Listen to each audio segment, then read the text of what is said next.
बारिश की बूंदें जब पेड़ों पर गिरती है तो ऐसा लगता है जैसे प्रकृति खुद एक संगीत रच रही हो। मैं आरव, एक वन्य जीव फोटोग्राफर, अपनी कैमरा के साथ इस रहस्यमय जंगल में आया था।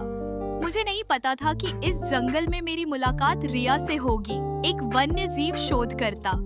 जब मैंने पहली बार उसे देखा तो वह अपने नोट्स में कुछ लिख रही थी।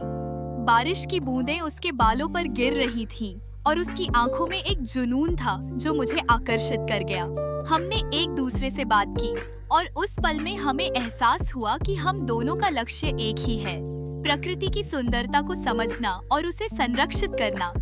जंगल में चलते हुए हम दोनों ने मिलकर कई अद्भुत जीवों को देखा।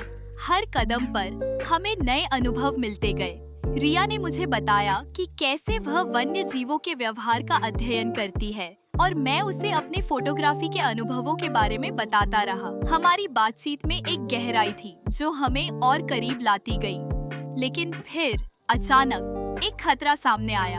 एक जंगली जानवर ने हमें देख लिया। उस पल में डर और घबराहट ने हमें घेर लिया, लेकिन रिया ने साहस दिखाया। उसने मुझे बताया कि हमें एक साथ रहना होगा और हम धीरे धीरे पीछे हटने लगे। उस क्षण ने हमारे बीच एक अटूट विश्वास बना दिया।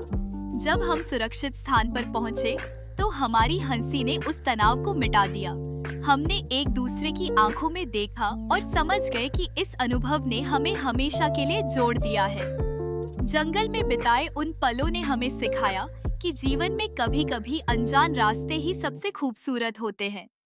जब हम अंततः एक दूसरे से विदा हुए तो हमने एक वादा किया, फिर से मिलने का।